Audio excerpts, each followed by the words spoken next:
Well, hello children. Just let us continue the yesterday's chapter, that is strategies for enhancement in food production. So yesterday we have discussed the dairy.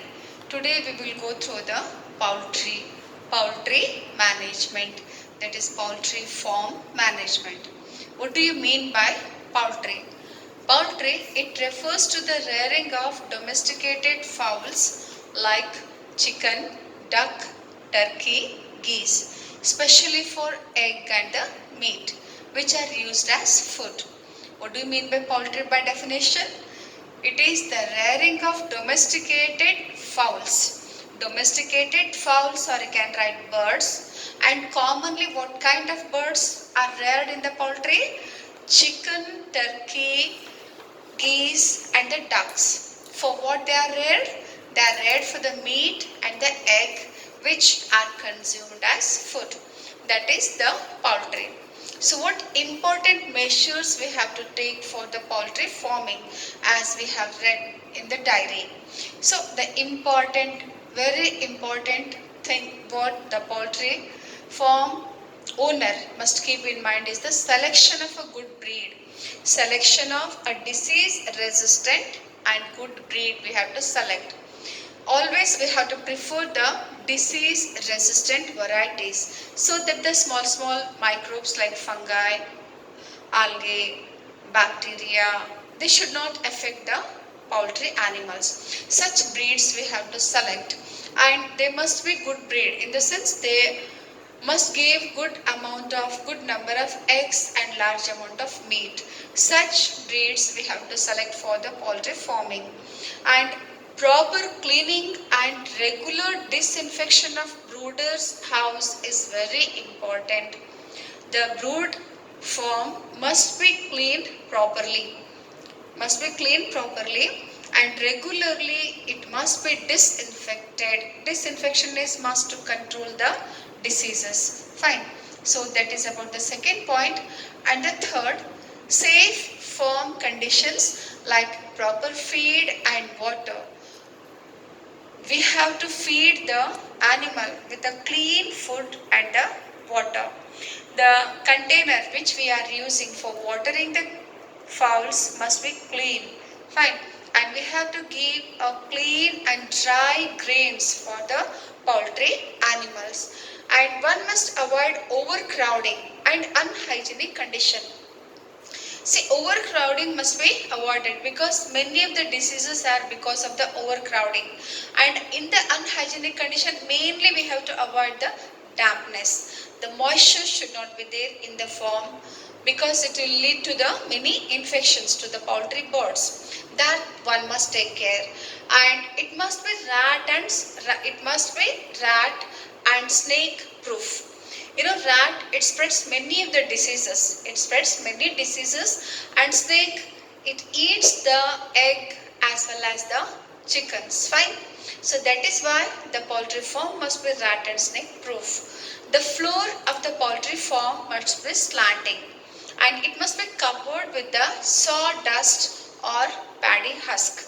The floor must be slanting and it must be covered with the sawdust or the paddy husk.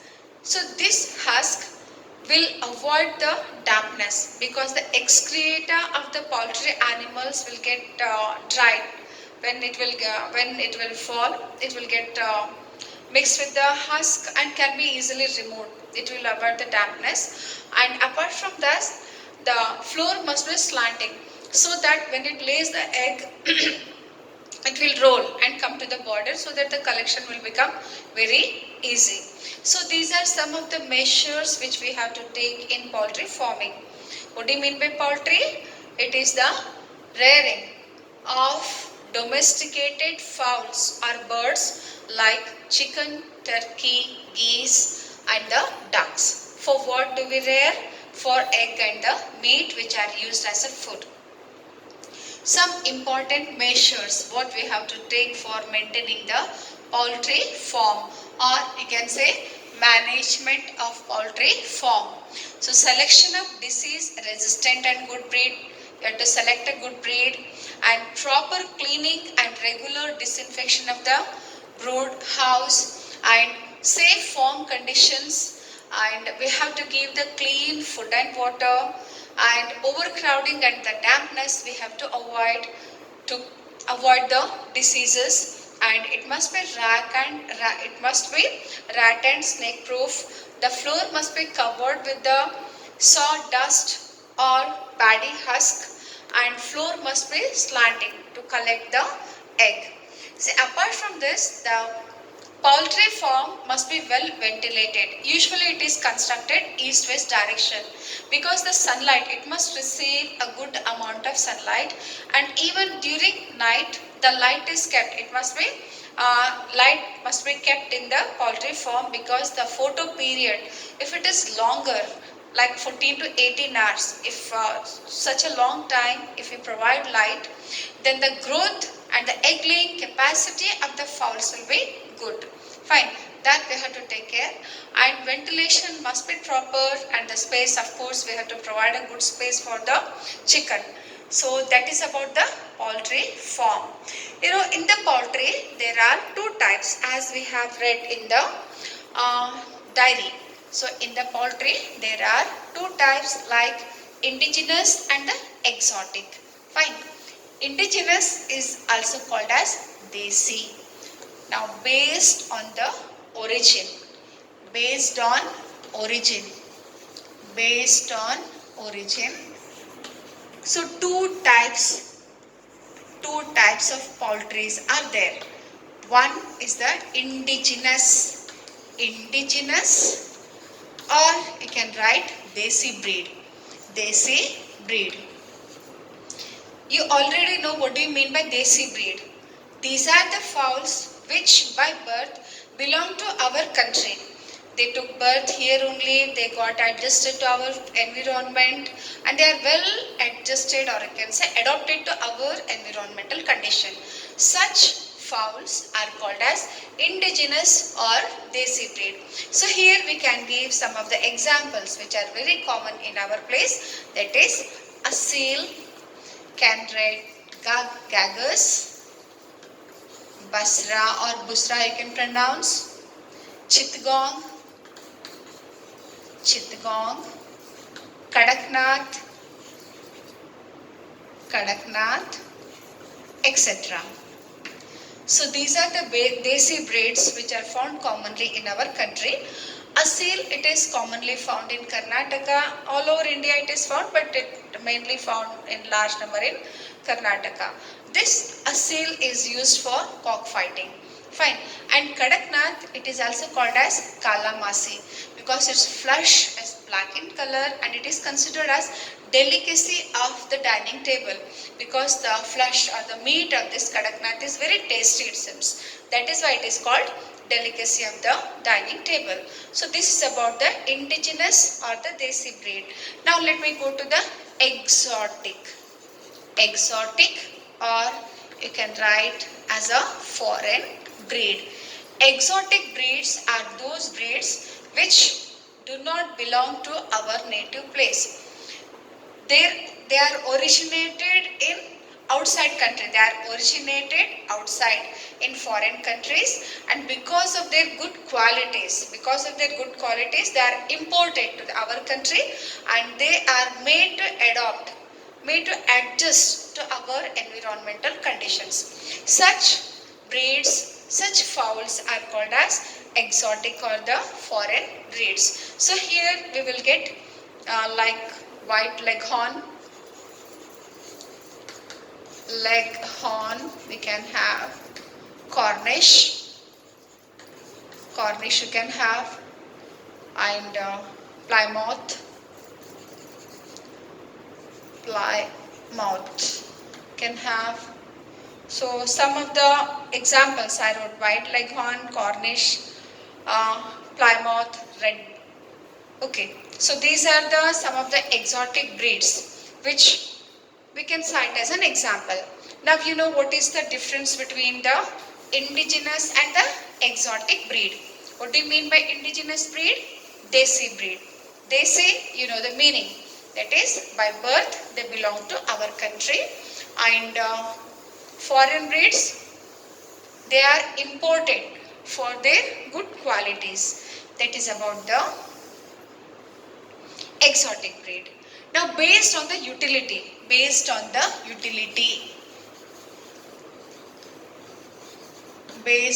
use, or you can write utility, fowls are classified into three types like layers. Second one is the broilers, and third one is the dwell purpose, same as that in the diary. Dwell purpose. Fine. Well, layers are those group of fowls which will lay good number of eggs. Fine. They will lay good number of eggs. Especially they are reared for the egg. Good number of eggs they will lay. Fine. And broilers, their growth is very fast. They will give large amount of meat. That is, they are specially reared. They are reared for meat. Fine. So that is about the broiler. And well purpose, it is for both. The females will lay good number of eggs. Apart from there, their growth is very fast, so we can get large amount of meat. That is both the purposes. Both the purpose. Both the purpose. Both the purpose. That is layer as well as broiler. Fine. So that is about the well purpose breed.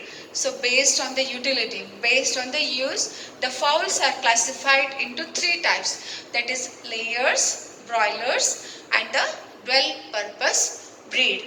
Layers are reared for getting large number of eggs, and broilers are the one whose growth rate is very fast and give good amount of meat, and well purpose breeds are those breeds which the females will give large number of eggs, and both males as well as females will grow very fast and provide us large amount of meat. So that is about the classification of fowls based on the use, or you can write utility. You know that poultry is contributing to our economy. It is contributing to our economy and is also a good source of food. Egg is considered as whole food. Egg is considered as whole food as milk. Fine. Because it has got a large number of proteins, minerals and vitamins. So that is why it is considered as whole food. A person must consume nearly 300 egg per year. So according to World Health Organization, one can consume up to 300 eggs per year. Fine, that is the World Health Organization data. And you know that the poultry is providing us profit. It is providing profit also. But the poultry farm owner must be aware about the diseases, the infections which the poultry animals will suffer. You know that one of the very dangerous pathogenic disease, one of the disease which affected the poultry farm owner is the avian influenza, or you can say bird flu. So India, it experienced a great loss in the year of 2006 and 2015, because during that time large number of poultry animals have suffered with this virus, that is bird flu, H5N1. Fine. And because of this, large number of poultry birds which got infected, they were culled, they were killed and they were buried. So it was a great loss to the owners as well as to the country. Fine. Just to avoid risk of getting contraction, the farm owner must take care about the poultry birds. I hope you understood what we mean by poultry, what is the poultry farm management, what precautions we have to take, and the classification based on the origin and the use. Now let me go to the next one, that is the fishery. Now let me go to the fishery. Well, let us go next to the fisheries. Fisheries is also called as pisciculture or fish farming. What do you mean by fishery? It is the rearing, breeding, catching and marketing of fishes, different varieties of fishes which are edible. Fine. The rearing of edible fishes is called fishery. It is also called pisciculture or fish farming, I told. So the measures which are taken for fish farming is as usual. So we have to select the good breed. Good breed, when it comes to the mind, we have to keep in our mind that we have to select the good disease resistant variety. We have to select the good disease resistant variety, and it must grow faster. It must grow faster because fishes are consumed as food. Fishes are consumed as food. That is why growth is also one important factor. And regular supervision of fishery tank is a must. So fishes are grown in a tank, artificial tank or pond you can say, and usually they must be wider, and the regular supply of water must be there, and we have to grow there the aquatic plants. Some of the aquatic plants which will provide good amount of oxygen in the tank. Fine. And usually, see, when a big tank is there, so when a person will be supervising from the border, he must see the depth of the tank. And usually the fishes will swim in a longitudinal manner. So the length of that tank must be good so that they can swim properly. If we allow the fishes to swim in a proper way, then it will become a good exercise to the fishes and their growth will be proper. That we have to keep in our mind. Fine. And supervision must be done by the owner or done by the keeper, and while supervising he has to observe all the fishes carefully. So if he find that some of the fishes are dull or not swimming properly, if they are facing problem, we have to separate them out immediately. We have to separate them. If treatment is necessary, we have to treat them. If treatment is not possible, then we have to kill them. That process, that is selecting the deceased one and destroying them, is called as culling. So periodic culling, if it is necessary, that must be done. And provision for good food and the cleanliness, of course, is very important. The fish food must be a good quality and good quantity. Good amount of food must be provided with a quality food. The quality of the food also must be good. That must be given to the fishes. And cleanliness is also very important. Periodically, the water of that tank must be removed or disinfected, cleaned. That is very important. And according to the size, according to the age of the fishes, they must be transferred in different tanks. Like the small fishes, when they are of 1 to 4 centimeter in size, which are called fries, they must be kept in a separate tank. After that, again when they grow to the some 30 centimeter size, they are kept. When they are grown large enough, when they are ready for the marketing, then they are kept in different tank. So like this, according to the age, their growth will be there. So depending on that, they must be kept in a separate tank. It is a must. Otherwise, the smaller fishes which are growing will suffer from the elder fishes. Fine. That one must keep in mind.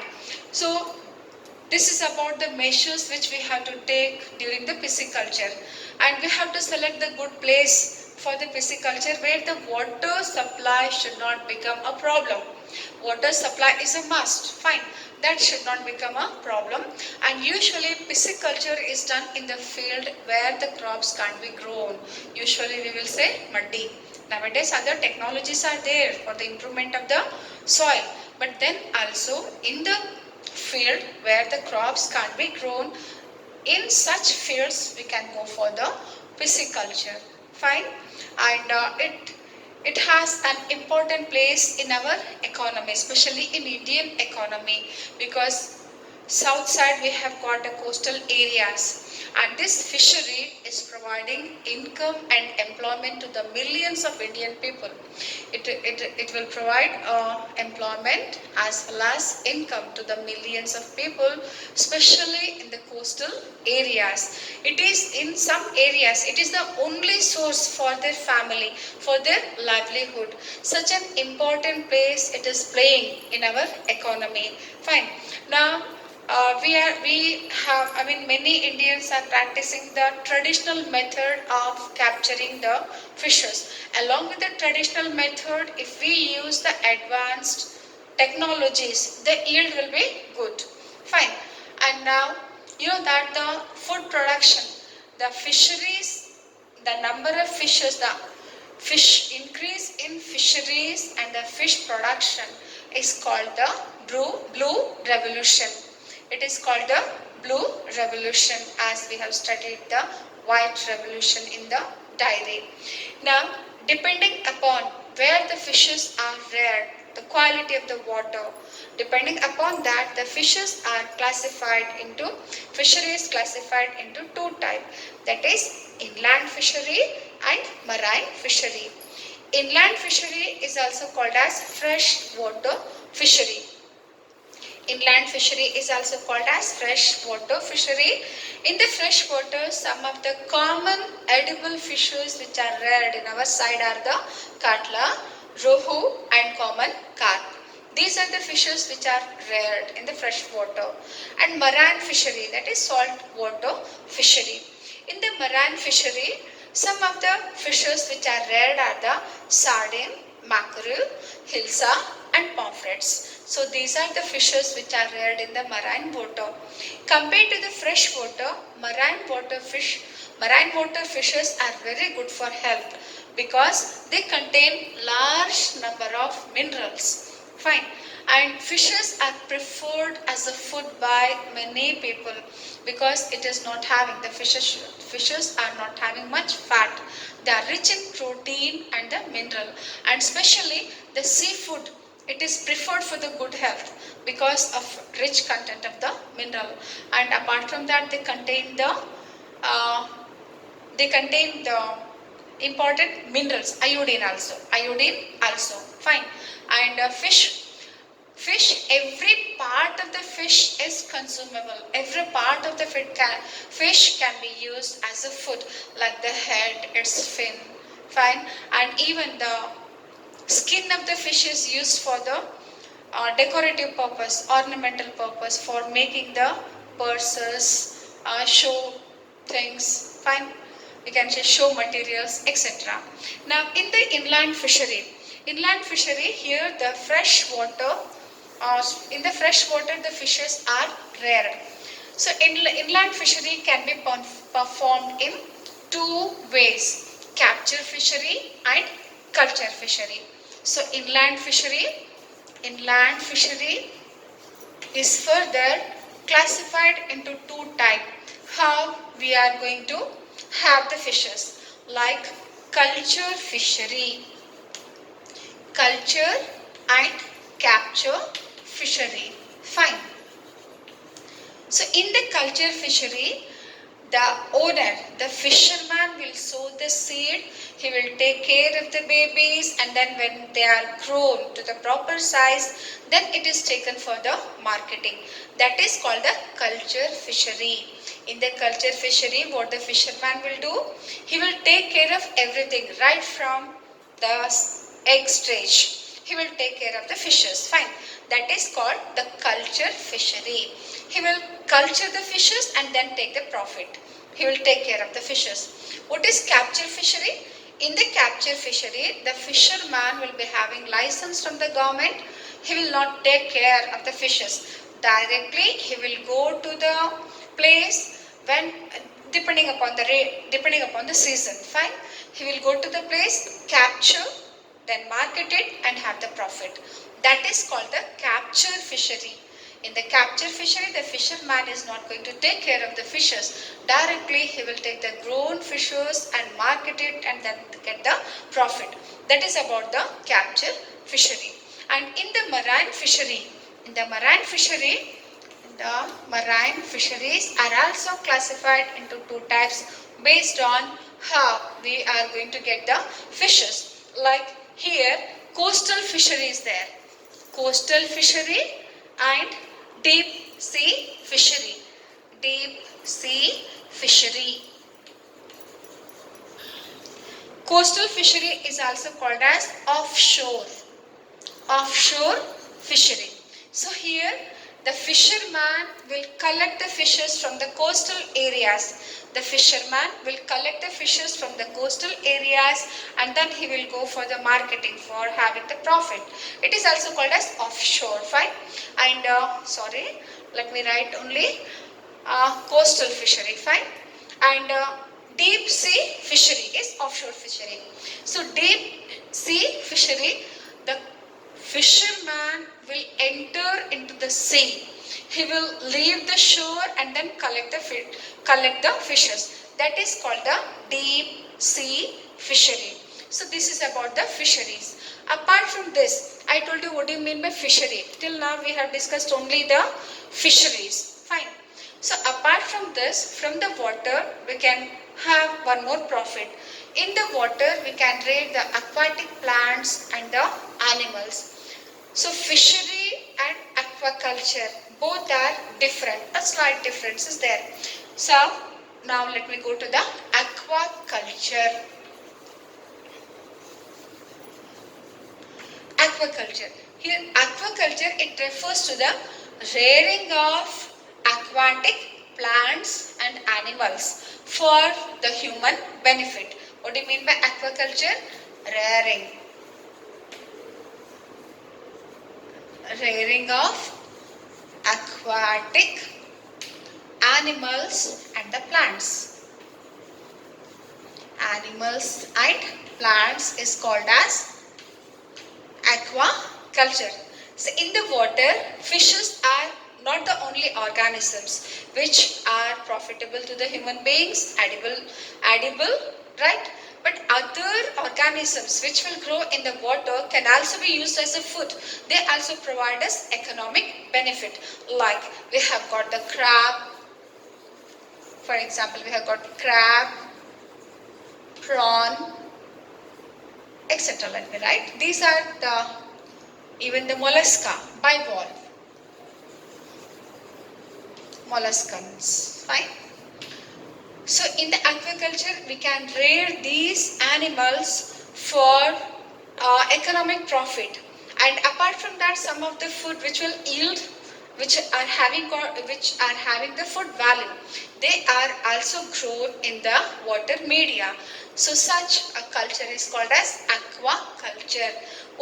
What is the important difference between the pisciculture or fisheries and aquaculture?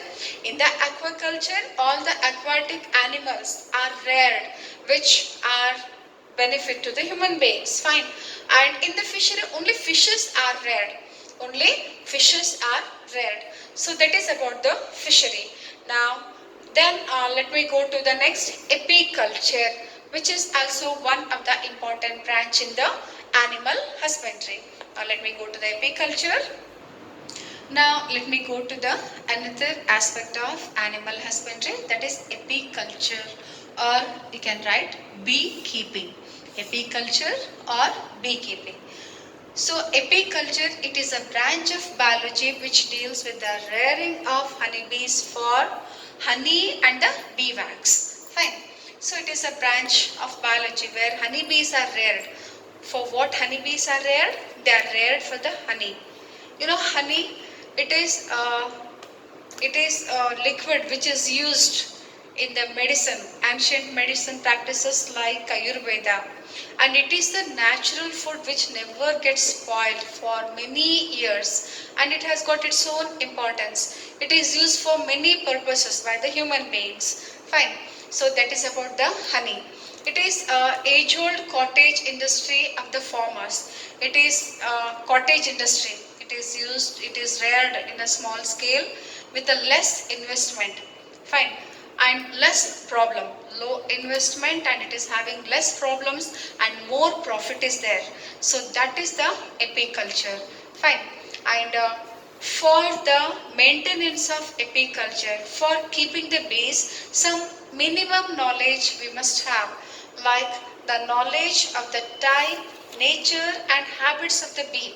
We have to know the nature and the habits of the bee, what kind of bees we can rear in our veranda or in the garden or artificially in our farm in the wooden boxes. We can rear the honeybees for getting the honeys. For that we have to know their nature and the habit. Fine. And you have to select the suitable location for keeping the bee hive. We have to select the suitable location. Location is very important. When we will plan for the bee hive, then within 1 to 2 kilometer of radius, the bees must find the garden. They must get the flowers. Fine. So that we have to take care.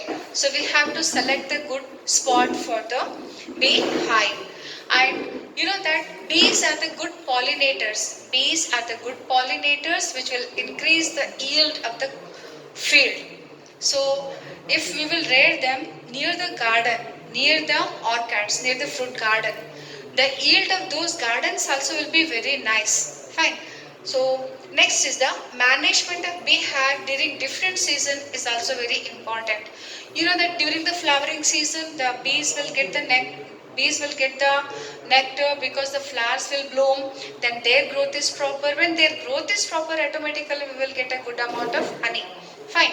So in different seasons, how to handle, how to manage the bees, that is also very important. And one must know the handling and collection of the honeybees, handling and collection of the honeybees, and how to collect the honey from the honeycomb. That is very important. One must know how to handle, how to collect the honey and how to extract the honey from the comb.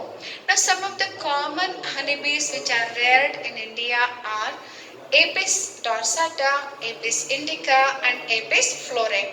Apis dorsata, it is also called as rock bee, and Apis indica, Indian bee, and Apis florae, it is called little bee.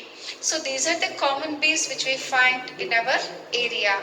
You know, honeybees are the best example for the social animals. Here we will see the social life where they will cooperate. They will cooperate each other for the benefit of the colony. And here you will see the division of labor. Here you will see division of labor which you have studied little in the previous year, that is in the first year. Fine. So now you have studied about the beekeeping or apiculture, which will play a very important role in cottage industry. The farmer, apart from his main crop, he can rear honeybees for the honey. With the little problem, we can get more profit, as honey we can keep for longer time, and it is also used in our desi medicines. Fine. And the bee wax is also used in many of the industries, like in cosmetic industries it is used for the lipstick, polishers and making some of the showpieces, jewelries, the wax is used. Now let me just, today what all things we have discussed? We have discussed about the poultry, fishery and apiculture. Fine. Now in the coming period we will discuss about the animal breeding.